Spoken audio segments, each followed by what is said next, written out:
지난 주일에 우리가 이른바 팔복에 대해서 살펴봤습니다.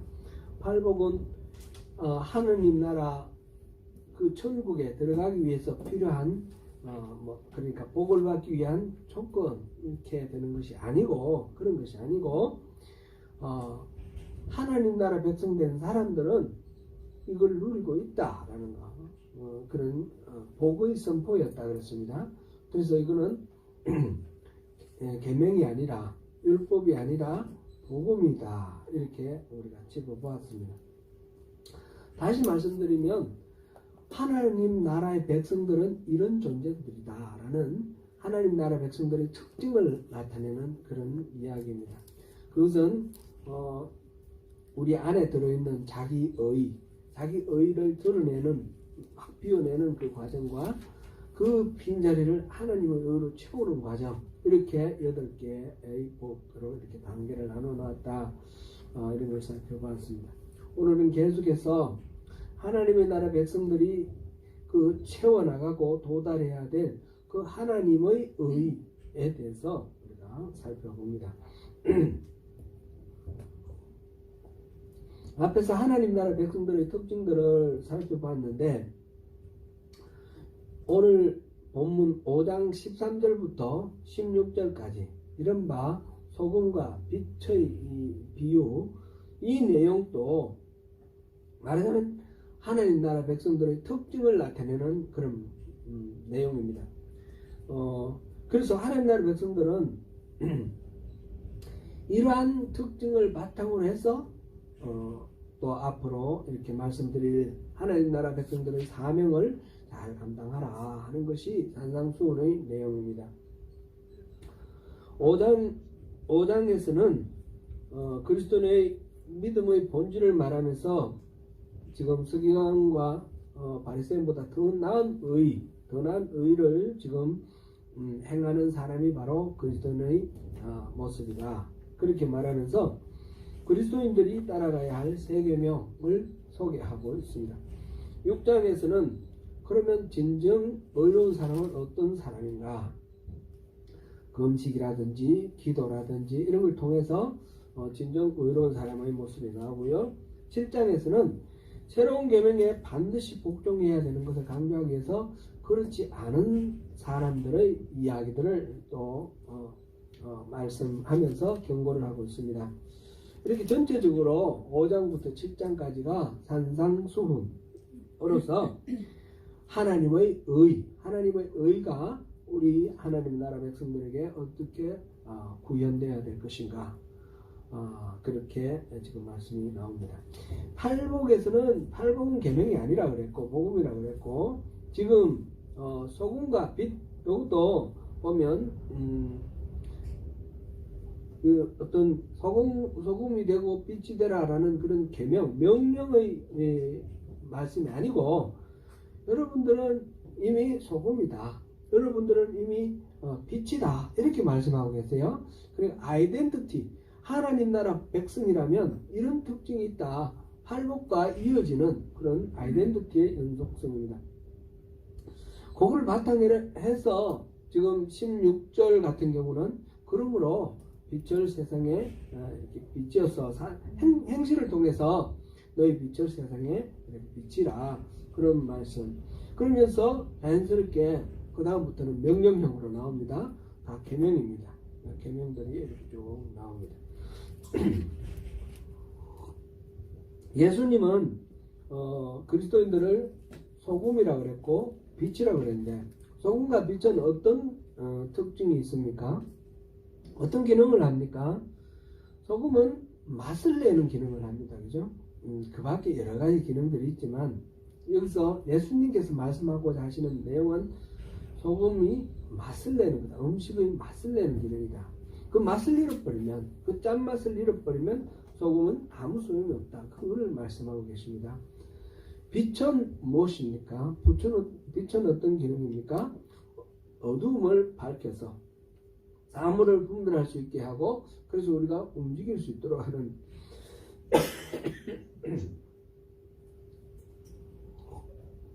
그런 것입니다. 그래서 이 소금이나 빛이나 아주 우리 삶의 기본적인 그런 조건을 이루는 그런 것을 비유로 하면서 여러분들이 바로 그런 소금이고 여러분들이 바로 그런 빛입니다 하는 것이 예수님의 말씀입니다. 그런데 소금과 빛이 어떻게 기능하는가 하는 것을 한번 좀 살펴보면 좋겠어요. 소금은 어떻게 해서 맛을 냅니까? 스스로를 녹여서 자기를 말하자면 바쳐서 맛을 냅니다. 빛은 어떻게 어둠을 물리칩니까? 빛도 자기를 태워서 빛을 냅니다. 요즘은 이런 전기가 있어가지고 이게 무슨 그런 식으로 연상이 안 되지만 예수님 당시를 한번 생각해 보세요. 빛 하면 다 불을 피우는 거예요. 등잔을 불 피우고 또 뭐 장작불을 피우고 어쨌든 불을 피워야지 이게 빛이 나옵니다. 그런 빛을 생각해 보십시오. 그 빛이 자기를 기름이나 아니면 초나 또는 뭐 어떤 나무나 이런 거를 자기를 태워서 자기를 소멸시켜서 빛을 발산시키고 그리고 어둠을 물리치고 담을 분별할 수 있게 하는 겁니다. 소금이나 이 빛이나 결국은 기능하는 방식이 같습니다. 자기를 소멸하는 겁니다. 자기를 부인하는 겁니다. 자기를 소멸하고 부인해서 지금 이 산상수훈의 모든 이야기들은 이 계명들은 하나님 나라를 이루는 이 공동체의 삶의 이야기인데 자기를 소멸시키고 자기를 부인시켜서 이 공동체를 살만나게 만들고 공동체의 어둠을 물리치고 공동체의 모든 활동을 가능하게 만드는 그런 결과를 빚어내는 그런 자기 헌신, 이게 소금과 빛으로 지금 나타내 있는 하나님 나라 백성들의 특징입니다. 그리스도인의 정체성은 바로 소금과 빛처럼 사람 사는 세상에서 꼭 우리 교회 안만 아니라 이 세상 속에서 맛을 내고 어둠을 밝히는 그런 존재라는 것입니다. 그런데 그러한 일은 스스로 소멸하고 자기 부인을 통해서 가능하다는 이거를 우리가 명심을 해야 되겠습니다. 사랑하는 성도 여러분, 초가 스스로 녹여서 온전히 태워 어둠을 밝히듯이 소금이 자기를 완전히 녹여서 맛을 내듯이 우리가 이 세상 속에서 다시는 비록 너가 없어지고 불타 없어질지라도 그로 인해서 공동체 이 세상 사람들이 닮아나는 그런 세상을 누리고 또 어둠에 헤매지 않고 밝은 세상을 누릴 수 있도록 그렇게 하는 그 귀한 소금과 빛의 역할을 함께 감당하지 아니하시겠습니까? 아멘. 사랑하는 성도 여러분, 여러분들은 바로 그런 보배로운 존재라고 하나님께서 특별히 지금 맨 먼저 복을 선포해 주시고 우리의 아이덴티티에 대해서 이렇게 확신을 가지라고 말씀해 주십니다. 우리는 별볼이 없는 존재가 아니라 세상을 살만나게 만들고 세상의 어둠을 물리치는 그런 보배로운 존재라는 것입니다. 그거를 바탕으로 해서 그 다음에 우리가 그러면 그 귀중함을 감춰두지 말고 드러내라. 그래서 세상에 실질적으로 이바지를 하라. 그런 말씀입니다.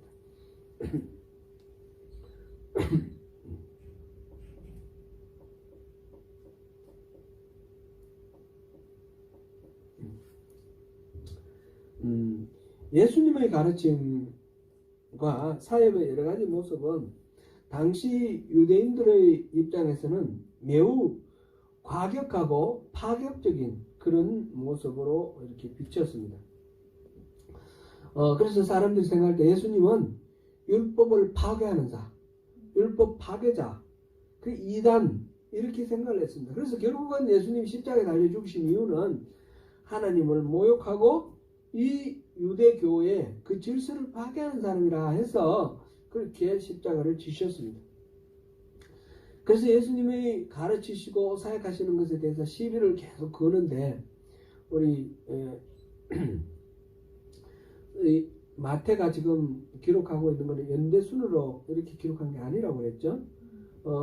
뒤에 뭐 우리가 많이 보지만 안식일 논쟁이라든지 여러 가지 논쟁이 있는데 그런 것들을 통해서 예수님에 대해서 율법을 파괴하는 자다라는 비난이 있었습니다. 그래서 예수님이 하시는 말씀이 오늘 17절 말씀입니다. 직접 언급하시면서 그런 게 아니다 라고 하셨습니다.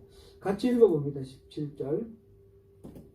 내가 율법이나 선지자를 폐하러 온 줄로 생각하지 말라. 폐하러 온 것이 아니요 완전하게 하려 합니다.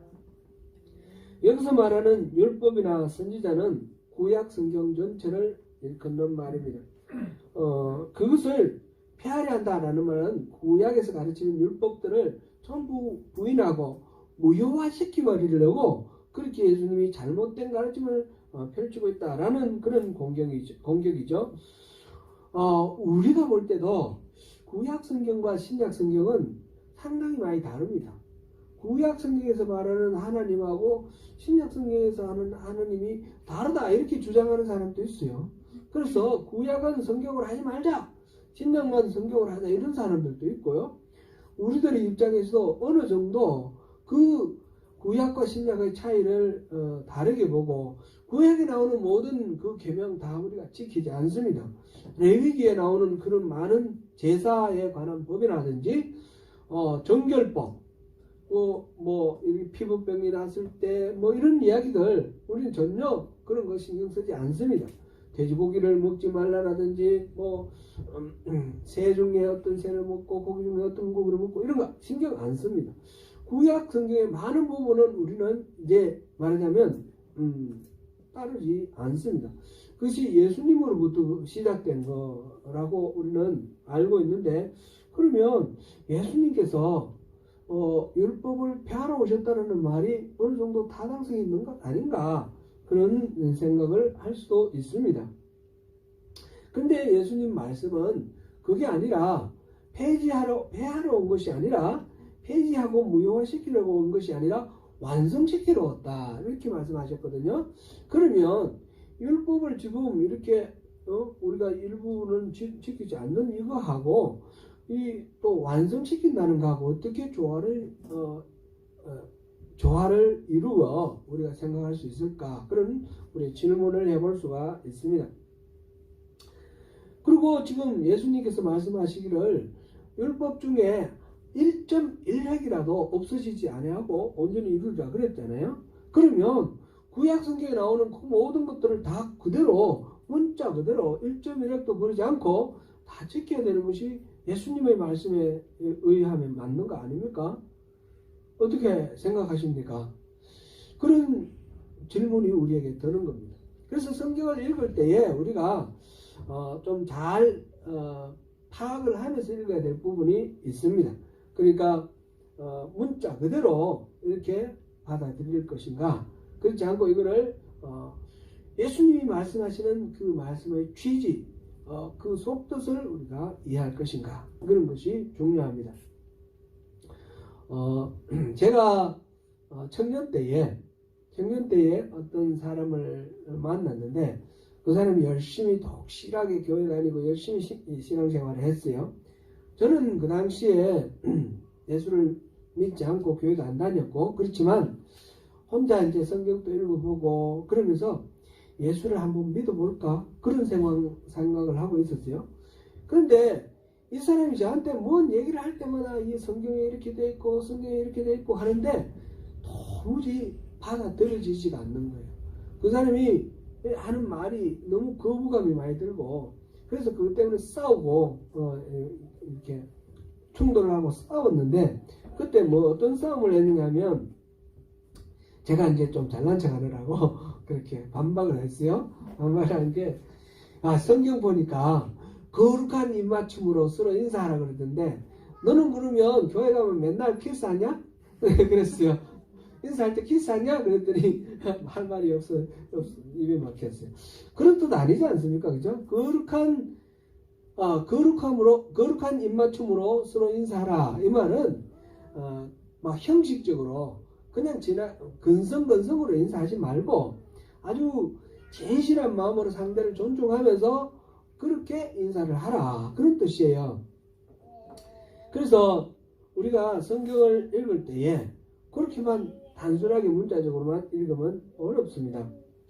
미나리를 봤는데 영화 미나리를 봤는데 거기에 등장인물이 나오는데 이 주인공이 막 우물을 파는데 물이 안 나와요. 그럴 때 도와주는 그 미국 사람이 나와요. 그죠?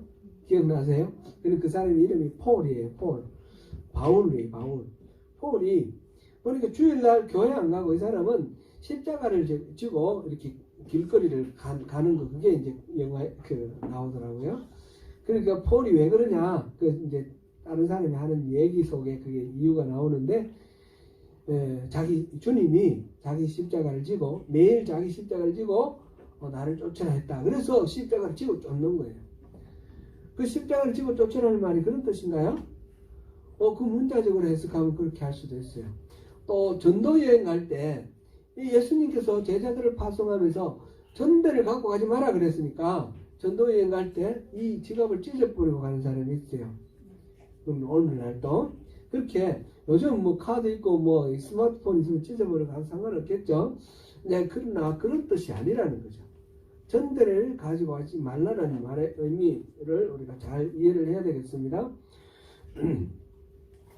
율법의 1.1획도 없어지지 않고 다 이루겠다는 이 말씀은 하나님께서 율법을 주신 그 목적과 의도에 조금도 손상을 끼치지 않고 온전하게 그 하나님의 의도를 완성하겠다 그런 의미입니다. 죄송합니다.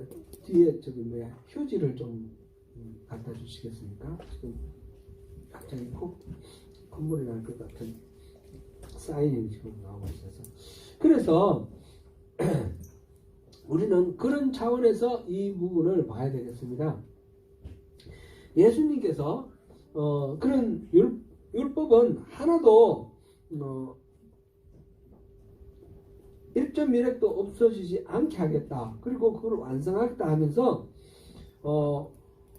우리 그리스도인들의 의가 어떠해야 되는지 말씀을 하셨어요. 그게 20절인데 우리 같이 한번 읽어보고 또 살펴보겠습니다.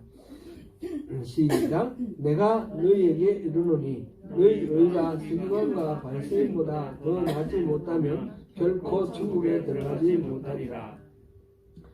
여기서 너희라는 말은 너희의 의, 곧 예수 그리스도를 따르는 제자들, 그리스도인들의 의가 서기관과 바리새인들보다 더 나아야 된다는 거죠. 서기관과 바리새인들은 율법을 조목조목 그걸 따르기 위해서 애를 쓰는 사람들입니다. 그런데 그리스도인들은 그들보다 더 의로워야 된다라는 말입니다. 의롭다라는 말이 무슨 말입니까? 의다, 의롭다. 의롭다라는 말은 righteousness, 옳은 것입니다. 옳은 것. 잘못이 없고 그릇된 것이 없는 올바름입니다. 원래 옳음, 이 righteousness는 하나님의 성품인데 우리 인간이 이 하나님의 성품을 닮아서 이렇게 right, 옳고 그름을 분별하고 오른쪽으로 가도록 이렇게 지원받았는데 어떻게 하면 우리가 하나님 앞에 온전하게 나아갈 수 있느냐 하는 것이 우리의 숙제죠. 우리가 죄와 불의를 가지고는 하나님 앞에 나갈 수가 없습니다. 가까이 갈 수가 없습니다. 그래서 의로워야지 하나님 앞에 갑니다. 바리새인과 서기관들은 그래서 율법을 철저하게 지킴으로써 자기가 의로워져서 하나님 앞에 갈 수 있다. 이렇게 믿고 있는 사람입니다. 예수님께서는 지금 율법에 대해서 앞으로 자세히 나오겠지만 많은 부분 그 서기관과 바리새인들이 지키는 그런 방식으로 율법을 지키지 않습니다. 예를 들면 안식일에 병을 고치고 안식일에 밀을 이렇게 비벼서 먹고 이런 것들은 서기관과 바리새인들이 그거 하면 절대로 이 율법을 어기는 것이기 때문에 하나님의 그 계명을 어기는 것이기 때문에 절대로 할 수 없는 일이다 하는 거예요. 그런데 이 그리스도인들, 예수님은 그것을 괜찮다 하셨어요. 그러면 이렇게 율법을 철저하게 지키지 않고 어떻게 서기관과 바리새인들보다 더 나은 의를 이룰 수 있을 것인가? 그것이 예수님의 제자들의 관심이었고 또한 우리의 관심이기도 합니다. 이 율법을 구약에 나오는 모든 율법을 지키지 않는데 그 레위기에 나오는 모든 그런 법들을 지키지 않는데 어떻게 더 나은 의를 이루고 하나님께 나갈 수 있을까? 그것을 우리가 같이 한번 생각해 봐야 되겠습니다. 레위기에 나오는 그 제사법, 그 다음에 정결법, 성결법, 레위기는 세 부분을 나눌 수 있죠. 그리고 첫 번째는 제사법 나오고, 그 다음에 정결법, 깨끗법까지는 거의 다 강조하지 않습니다. 예수님은. 근데 성결법, 우리가 거룩해지는 것에 대해서는 강조를 하는데, 그 레위기와는 다른 방식으로 강조를 하고 있습니다. 예수님께서 서기관과 바리새인들이 그렇게 철저하게 지키는 그 율법에 대해서는 그들이 의로워지는 것, 거룩해지는 것, 성결해지는 것과는 상관이 없다라고 보시는 거죠. 그러니까 그거에 대해서는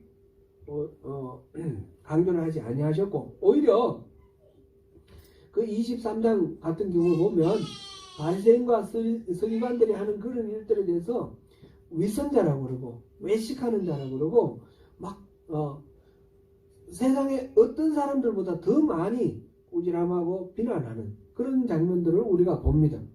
그러면 우리가 이거를 어떻게 우리가 이해를 해야 되는가?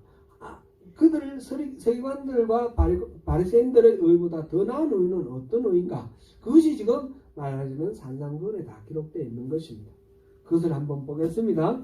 5장 21절부터 48절까지 5가지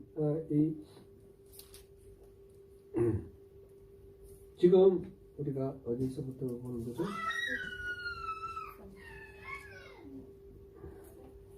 5장 21절부터 48절까지 5가지 반대 명제. 우리가 한국식 발음으로는 안티테제 그러고요. 제가 영어 그 사전으로 이렇게 들어보니까 antithesis 그러더라고요. antithesis.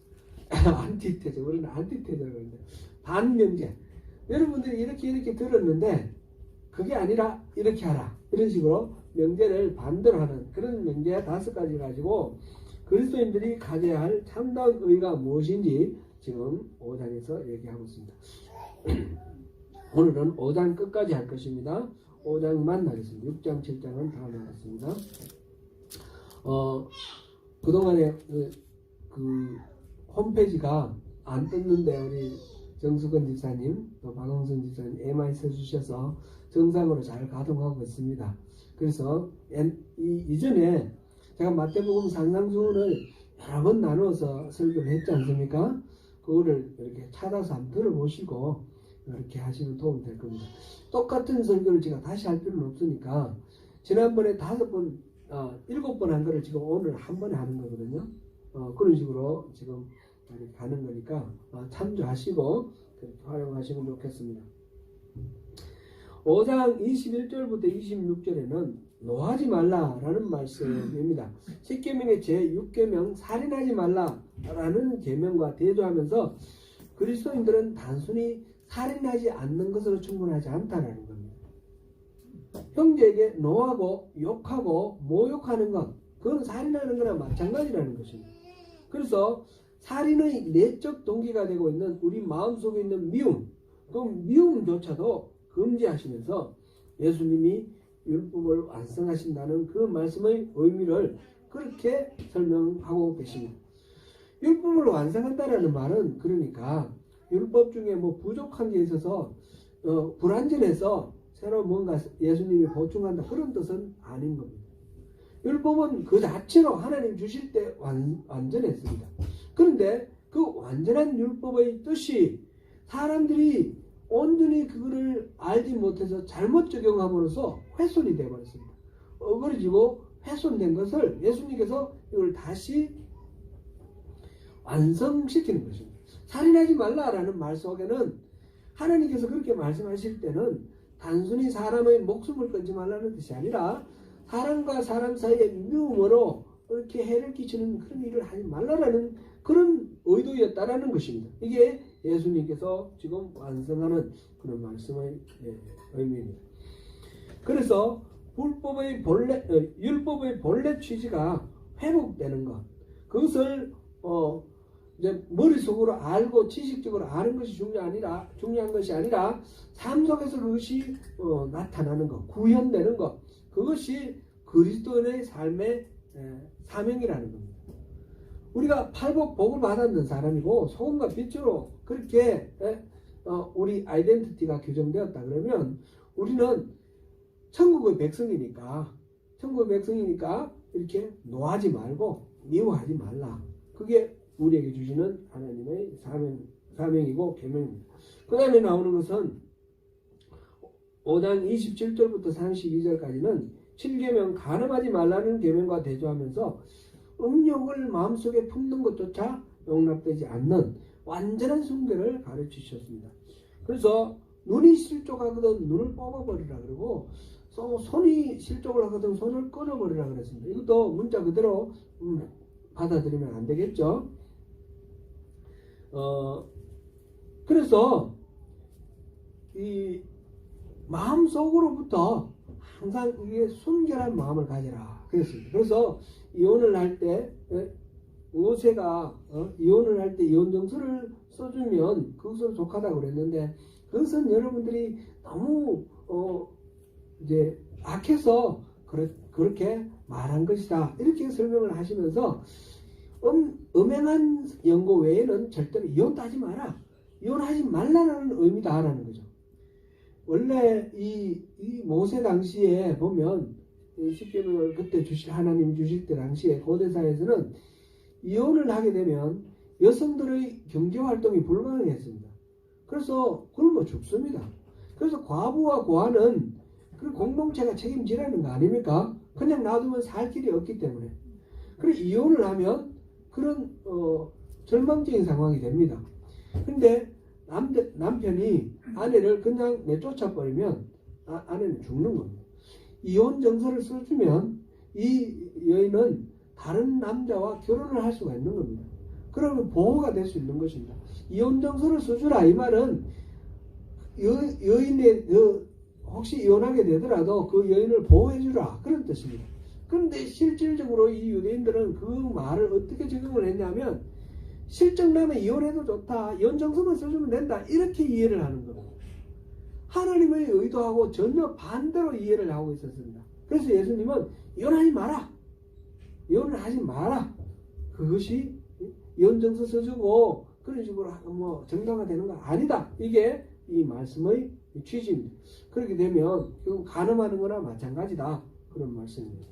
보다 결혼 생활에 순결하고 책임성 있는 그런 것을 말하고 있습니다. 5장 33절부터 37절에는 헛된 맹세를 하지 마라 그랬습니다. 맹세하고 큰 소리 치는 거 그거 중요한 게 아니고 그러면 그렇고 아니면 아니고 실질적으로 진실하게 그래 살면 된 그것으로 충분하다. 하나님 나라 백성이라면 천국 백성이라면 그렇게 진실하게 사는 것으로 충분하다 그런 말씀이고요. 5장 38절부터 42절 사이에는 구약에 나오는 동해복수법, 눈에는 눈, 이에는 이, 같은 해를 입은 것에 대해서 똑같은 보복을 하는 것, 이게 이제 동해복수법, 모세의 율법에 나오는 내용이죠. 그런데 이것도 원래 취지는 주먹으로 한 대 맞고 사람 죽인다든지 이제 과도하게 보복하지 말라는 취지였거든요. 그런 취지인데 예수님께서는 무저항주의, 오른뺨을 때리거든 왼뺨을 돌려내라 이렇게 좀 저항하지 말고 오리를 가자 그러거든 심리까지 가주라 이런 말씀을 하시면서 무저항주의로 사랑하는 마음으로 피해를 당했다고 똑같이 되갚지 말고 사랑하는 마음으로 용납해주라 그런 말씀을 했습니다. 이게 일반 세상 사람들과 다른 하나님 나라 백성의 사명입니다. 그러면 5장 43절부터 48절에는 무저항주의에서 좀 더 나가서 더 적극적으로 원수를 사랑하라 했습니다. 자기를 사랑하는 사람 사랑하는 것은 그거는 세상 사람 누구나 할 수 있는 건데 원수조차도 사랑할 수 있는 것은 이건 천국 백성만이 할 수 있는 그런 조건입니다. 그렇게 보다 더 차원 높은 서기관들이나 바리새인들이 하는 그런 의와는 비교할 수 없을 정도로 차원이 높은 그런 높은 의를 삶에 실천하면서 살아가는 것입니다. 여러분 이 말씀 들으니까 어떻습니까? 상당히 좀 부담스럽게 느껴질 수도 있습니다. 그죠? 원수를 사랑하는 거 참 어렵습니다.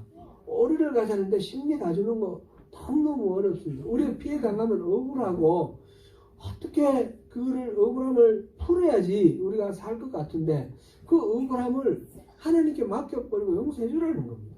오히려 그리고 용서해 주고 끝나지 말고 사랑해 주라는 겁니다. 이게 참 너무너무 어렵습니다.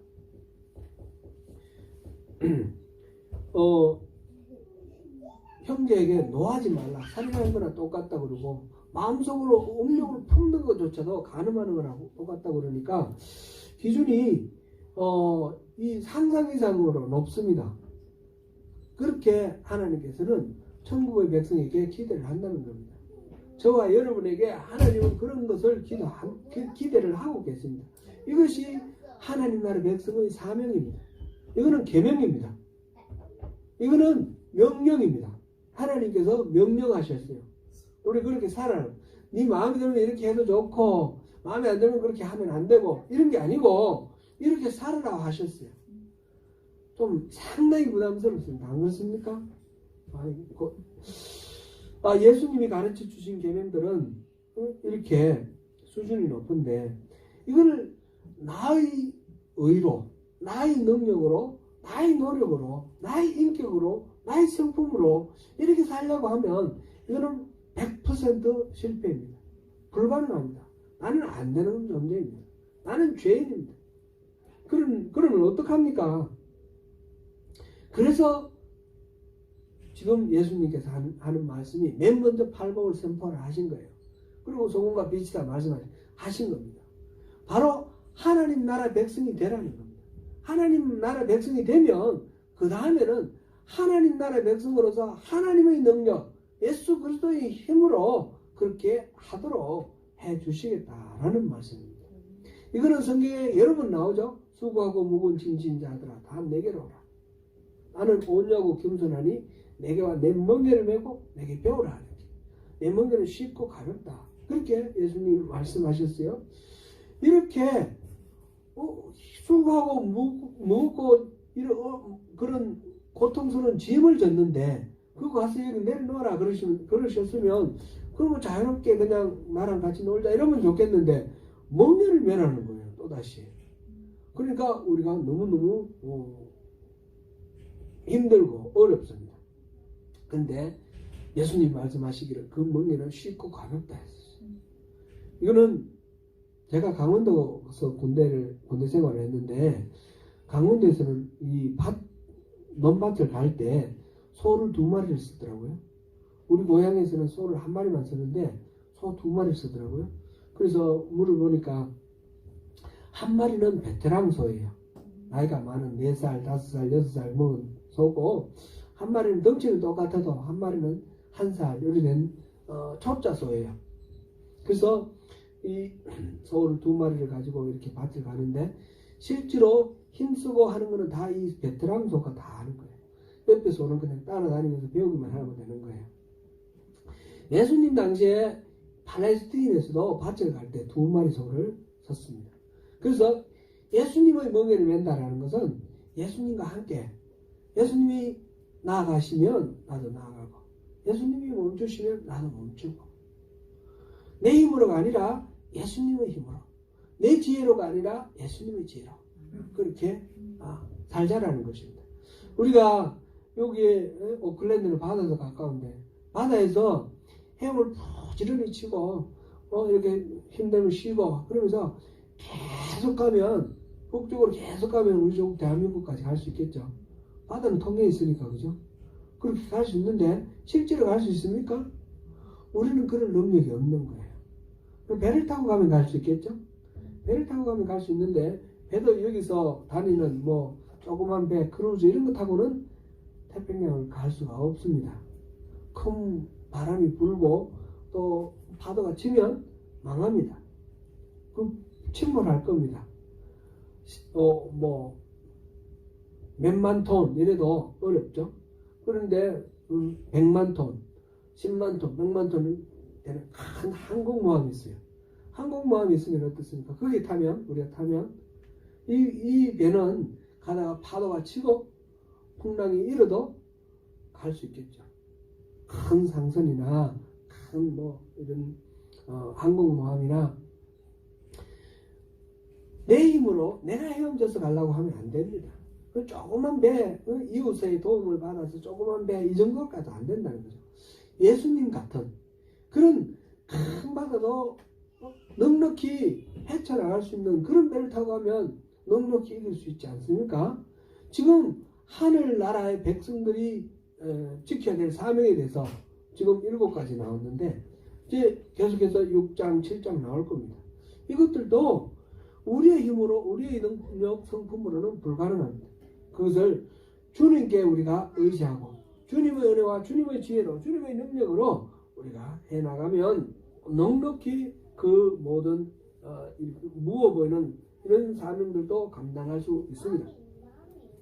주님 따르는 것이 때로는 힘들게 여기고 예수를 믿고 신앙생활하는 것이 오히려 고달프게 느껴질 때도 있습니다. 그러나 그것이 우리를 살리는 길입니다. 독수리의 체중의 40%가 날개의 무게라고 합니다. 정확하지는 않고요. 제가 어디서 봤는데 찾아보니까 잘못 그런데 다시 확인할 수가 없어서 옛날 들은 이야기만 생각나는데 독수리의 몸의 체중의 40%가 날개라고 합니다. 그러면 이 날개만 떼버리면 무게가 40% 줄면 훨씬 더 잘 날아갈 수 있지 않을까요? 그게 아니죠. 이 40% 되는 이 날개가 몸무게를 무겁게 하는 것이 아니라 이 독수리를 날 수 있게 만드는 겁니다. 우리의 신앙이 우리를 무겁고 지치게 만드는 것이 아니라 우리의 신앙, 우리의 주님이 우리를 날 수 있게 만드는 것입니다. 우리가 감당할 수 없는 이 하늘나라의 사명, 이거를 우리가 넉넉히 감당할 수 있도록 하는 것이 우리의 믿음인 것입니다. 그래서 5장에서는 믿음의 본질이 뭐냐?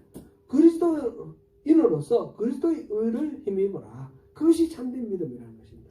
사랑하는 성도 여러분, 바로 이 그리스도의 의로 서기관과 바리새인과 비교할 수 없이 더욱 나은 의를 이룰 수 있도록 믿음의 주요 온전케 하시는 님 우리 주 예수 그리스도를 바라보면서 승리하시는 저와 여러분이 되시기를 축원합니다.